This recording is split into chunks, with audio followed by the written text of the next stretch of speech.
Here we are again, unscripted video today.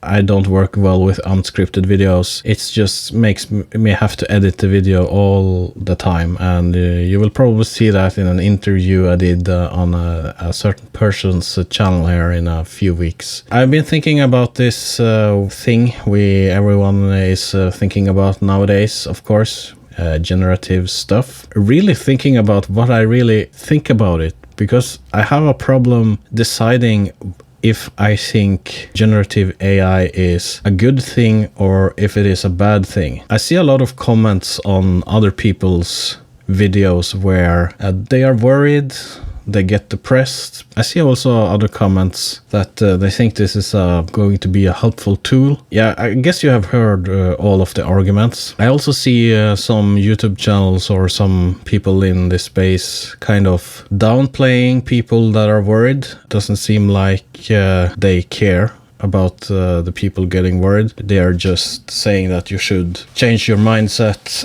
and perhaps that's right. Perhaps you just need to change your mindset, just embrace everything that is happening. But it's this thing about, I feel it's kind of laying down. You just lay down for the powers that be and you just accept things how they are. It's the thing about, for example, stock libraries when they changed to subscription models because the customers wanted it, and the earnings, of course, went down. You can't discuss it. You can see it in the numbers. It's there. And you kind of, yeah, fine. You accept it. It's all right. Now we get generative AI where you can, not necessarily today when I create this video, but you know, I have an artist I like deadmau5. I like some of his kind of out there tracks, Imaginary Friends, Forwhere, it's just trance tracks. Pretty soon you can just have a prompt making like shit out 1,000 tracks like that.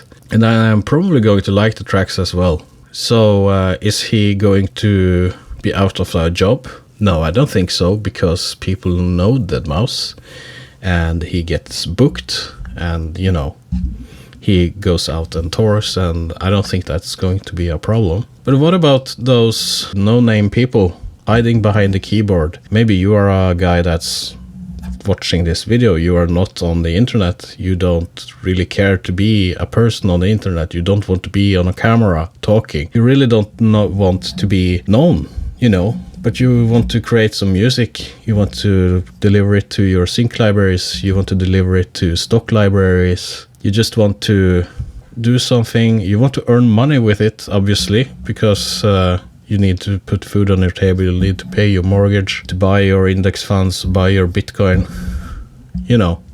But you just want to, and that's perfectly fine. That's something that people are doing now. This is where the discussion is. This is where kind of people are getting worried if that person is going to be cut out, because you can just prompt it.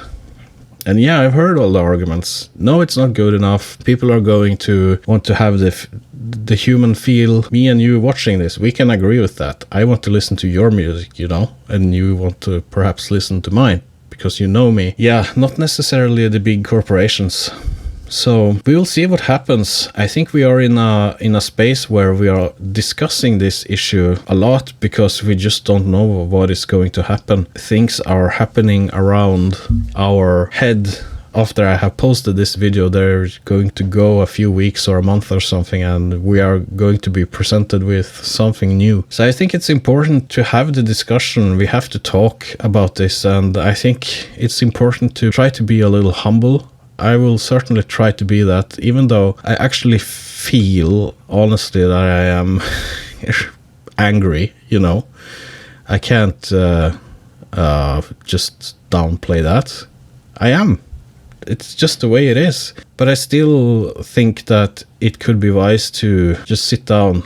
I like to sit, as you can see, and just, see what happens. I think we need to talk about this. We need to make some noise, and we need to tell and to say when we had enough, I guess. So for me, I am in a good spot because I'm not really financially worried about this because I have a job and I have another income, and this is just my side gig. But I've been thinking of the future, you know, if I'm going to fire on all cylinders and just jump into, for example, sync licensing. It's something I have been thinking about, and I have decided not to do that. And especially after watching Jesse's video, a real talk video, let's say what is considered a good income in sync is a lot less than I earn on my job today. So let's say if I would put down 5 years or 10 years just to try to get into sync and not earn what I earn today, it doesn't make sense. I think that also stock music, I don't think it's a future there. People will disagree with me with this, but I honestly don't think that there is a future there. Then again, it's what is happening with the legal stuff, and you can also see on some libraries that you have to checkbox if the things you are uploading is made by AI. So maybe we'll get some solutions there. I don't know. I'm just rambling on here. So one thing I need to stop doing right away now is using AI to create the graphics for my CD covers for my tracks when I release them on Spotify. I can't be against generative AI and still use the generative AI tools myself to create graphics for my tracks that are on Spotify. It just doesn't make sense. So I have a few tracks there, or a few covers there, that are made by AI. Unfortunately, I am going to stop doing that. I'm going to just make a generic track or a generic cover, and it's going to have the track name, and it's not going to be any fancy graphics, because I just don't want to contribute to this anymore. That's just the way I'm thinking about this. In terms of music production, as I said earlier, this is something that is fun for me, so I like the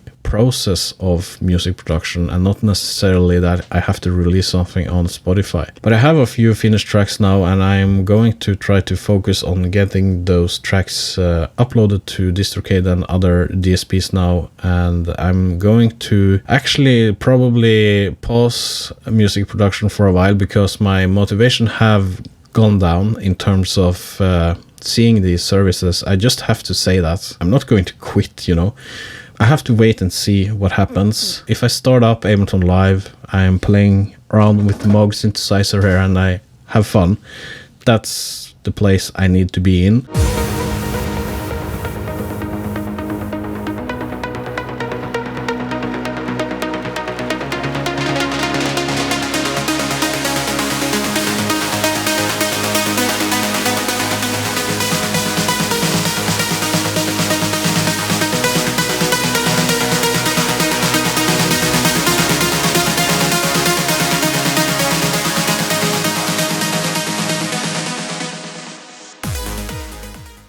And if I get into that place, then of course I'm going to try to create something that is cool and my own. And yeah, I think we will leave at that. Let me know in the comments what you think, and I might answer the comments with a new video, or yeah, let's try to start a discussion. This was just a lot of rambling. I'm sorry about that, but sometimes you just need to sit down and talk, and you will see me more on the internet, on some other places. Thank you for watching. I will see you in the next one, and goodbye.